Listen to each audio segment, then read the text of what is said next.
ಸ್ವಲ್ಪ ಬರ್ತೀನಿ. Okay sir, ಹಾಂ ಓಕೆ.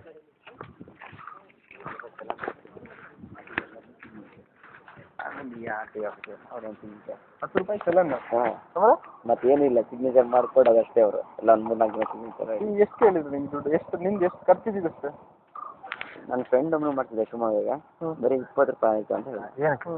ಎಂತ ಹೇಳು, ಡಿ ಎಲ್ ಎಕ್ಸ್ಟ್ರಾಕ್ಟ್? ಇಲ್ಲಿ ಎಷ್ಟು ₹25 ಅಲ್ಲ ಅದು ಆಗೋದು?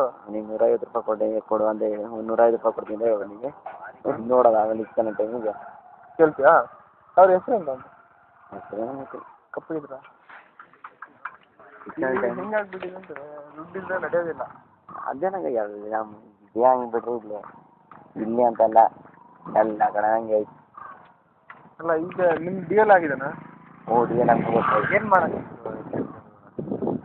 ಡೀಲ್ ಎಕ್ಸ್ಟ್ರಾ ಅಂತ ಹೇಳಿ ಒಂದು ಅರ್ಜಿ ಇದೆ, ಫಾರಮ್ ತಗೊಡ್ತಾರೆ ಇದೆ. ಹಾಂ.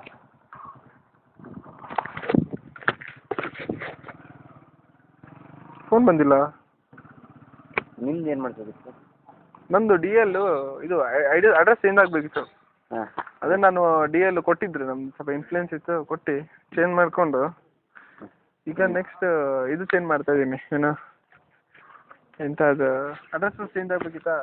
ಅಡ್ರೆಸ್ ಪ್ರೂಫ್ ಒಂದು ಚೇಂಜ್ ಮಾಡ್ಕೊಳ್ಳೋದು ಬಿಟ್ಕೊಂಡು ಈಗ ಇಲ್ಲ ನಂದು ಬೇರೆ ಪ್ರೂಫ್ ತೊಗೊಂಬಂದು ಇಲ್ಲಿ ಇಟ್ಟು ಹೊಡೆದ್ರೆ ಆಯ್ತು.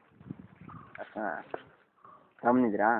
ಇಲ್ಲ, ಅದು ವಾಪಸ್ ಇಟ್ಕೊಂಡೆ. ನಾನು ಡ್ರೈವಿಂಗ್ ಸ್ಕೂಲಿಗೆ ಸೇರಿದ್ನಾ, ಸೊ ಅವರೇ ಮಾಡಿಕೊಡ್ತಾರೆ. ಅವ್ರಿಗೆ ಹೋಗಿ ವಾಪಸ್ ಕೊಡ್ತೀನಿ. ಇವ್ರ ಹತ್ರ ಹೋಗಿ ಇವರಿಗೆ ₹300 ₹400 ದುಡ್ಡು ಯಾಕೆ ತಿನ್ಸ್ಬೇಕು? ಏನ್ರಿ ಬಿಟ್ರೆ ಇವ್ರಿಗೆ ಯಾಕೆ ಸುಮ್ಮನೆ ದುಡ್ಡು ತಿನ್ಸೋದು? ನಾವೀಗ ಹೋಗೋ ಟೈಮು ₹100 ಕೊಡ್ತೀನಿ. ಅವನ್ನ ಕೇಳ ₹150 ಅಂತ ಹೇಳಿದೆ ನಾನೇ. ಎಂತಕ್ಕಂತ ಕೇಳಿದ್ರು? ಅವ್ರಿಗೆ ಕೊಡ್ಬೇಕು, ಇವ್ರಿಗೆ ಕೊಡಬೇಕು. ಅದು ಎಂತ ಕೊಡ್ಬೇಕು? ನೀವು ಕೇಳಬೇಕಮ್ಮ. ಕೇಳೋಣ, ಟೈಮ್ ಇದೆ, ಆಗ್ರಿ ಕೆಲಸ ಇದೆ ಏನೋ. ನಿಮಗೆ